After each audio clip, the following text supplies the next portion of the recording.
It's a little bit brighter orange, and it's called Ideas. And well, right now it says ARN Ideas, but it's going to say something different. But it's unportioned snack meal ideas. So you're going to teach them how to take this sheet, go to the portion sheet, and implement it. So a lot of people just don't know how to put meals together anymore. They just kind of are stuck in ruts, and they just can't think of new ideas. So I just gave you a bunch of ideas, and you can help them to learn how to portion those ideas.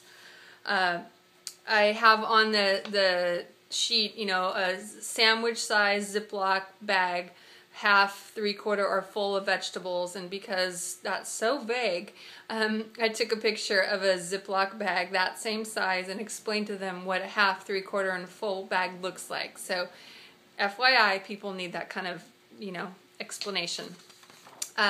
I also give them some salads portioned out 2, 3, 4, and 5 unit portions. 3 different salads, teaching them exactly how to make their own salads in their portion size. The back side is some dressings that they can make in the same thing, portioned out, that work nicely with the salad. So you'll be teaching them that all they need to add to this will be something from their protein column in their unit portion size that's applicable to the salad. Okay? Now we all know that there's so many carbs out there in the world that I couldn't possibly fit them all on that one sheet. So this is a double-sided sheet of all carbohydrates in 1 unit portion sizes. So you can really give people the tools to be able to make a lot of choices, because there's just so many choices out there. And they're just not ready to apply the grams yet. You'll be teaching them that as you go. This sheet is just kind of a cheat sheet for going out in restaurants and teaching them how to order right off a menu to keep it simple. This is a time-saving shortcut. So we all know that everybody's in such a hurry these days. So I gave them a lot of different ways that they can simplify themselves and make their life easy. Because if it's not easy, they're not going to do it. So while it might not be the best choice for you in the world to buy minced garlic in a jar versus mincing your own garlic, sometimes you got to cut corners. If it means you're going to cook, then cut corners. So that's what this sheet is for.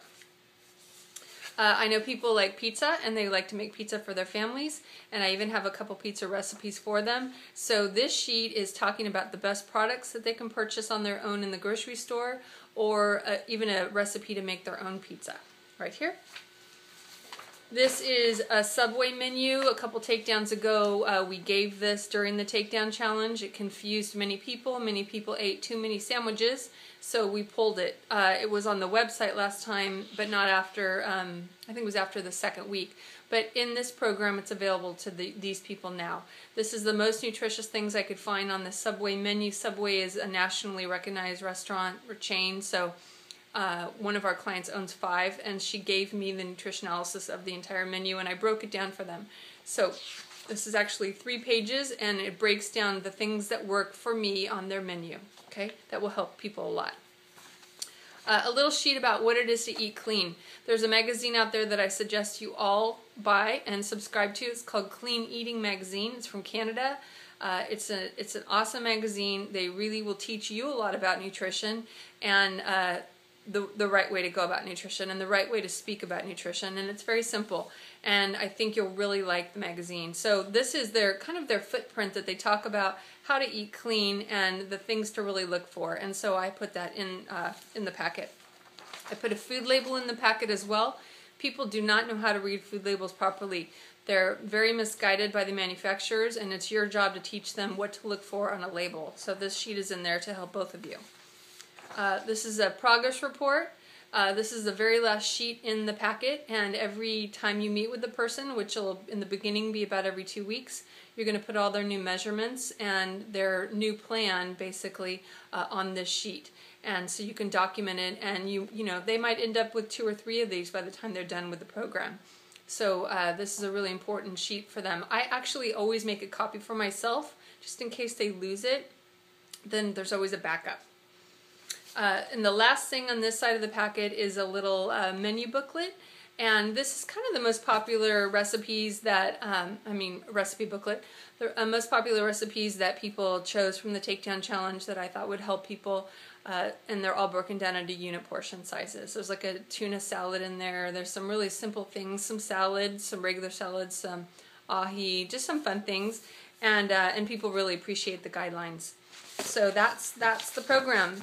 in a nutshell, that's everything. So what you'll get is I'll be providing you with some sign-up sheets for this. It's a 3-page sign-up sheet, and that sign-up sheet will provide you with the information that you need to know about that person, and consequently you'll provide me with that information, and then I'll be able to turn around and give you the numbers and things that you need to plug into their program. So I'll be, talking to you a little bit more about that as the software is being developed, and figuring out how to work through that. But you'll have all the tools to be able to put this program together yourself and decide how you want to service it. We charge $349 for this program, and it's an easy upsell. When people come to our gym, we don't charge an initiation fee. We charge an enrollment fee, and the enrollment fee, with that fee, they get the takedown challenge when it's next offered. And then if they don't want to wait for that, then we say, okay, well, you can do this other nutrition program. It's the same theory and the same, philosophy, but it's a lot more comprehensive, a lot more, meetings with a counselor and so on and so forth. It's this much more money, and I get yeses all the time. As a matter of fact, since the last takedown challenge ended, I've had 32 people sign up for this program. So at $349 a pop. So 32 people actively on this program as we speak, and so it's really, really a great upsell, and people are, I'd say, almost 100% successful. It just depends on the attitude that they come in with, and if you can service them and give them what they're looking for, they will be successful. I think I don't know, maybe 10 people out of 100 have failed me because they just really weren't ready. But I tell them, hey, I'm going to be here. I'm not going anywhere. So when you're ready, come on back. And you just really keep it really positive and open-ended for them, because maybe they will be ready in 6 months or a year. And you want to help them. You want them to be successful. So it's an easy sell. So I think that's it on that program. I just wanted to update you a little bit about the things on the takedown that we've changed. I offered this last time, so I really wanted to improve our participation at the hikes and the walks and the things that we did. So I offered a raffle ticket. We got the little double-sided raffle ticket, so we kept a half and they kept a half. And every time they came to anything that we offered that was like an extra activity, we gave them a raffle ticket, and we would send out email blasts and saying, if you wear your T-Spot, which is the name of our gym, if you wear your T-Spot t-shirt to this, we'll give you an extra ticket. If you take a picture with, Carolyn and post it on the Facebook, Takedown Challenge Facebook or T-Spot Facebook, we'll give you 2 extra tickets. And we really got a lot of great social media buzz out of this. So it was really fun and worth it, and the participation increased like you cannot believe. And then at the end of the takedown challenge, people came to the party and they had to have their tickets in hand, and we had 5 winners, and we rewarded them with training sessions and t-shirts and things like that, and they were as happy as clams. It was just really fun. It brought a whole new urgency to go to the thing so they could get the tickets, and people were really into it. It was really, really fun to witness. So I really, really strongly encourage you to do that, and come up with fun reasons for them to post things on Facebook or tweet things or whatever it happens to be, so that you can really get a lot of chatter going on about your gym and your takedown challenge. So really consider doing that. It was very fun. What else did we do differently? We offered the charity situation. So we offered people an opportunity to donate to a charity. So we gave them 3 different charities, kind of 3 different variations of things, like the Boys and Girls Club. We did the Susan G. Komen, and then we did something that's a little bit closer to our own heart, which is a cerebral palsy, which one of our daughters has, foundation. And we told the people that for every pound that they lose, they could give us $1, and then the training spot would match that, and it would go toward the charity that they chose.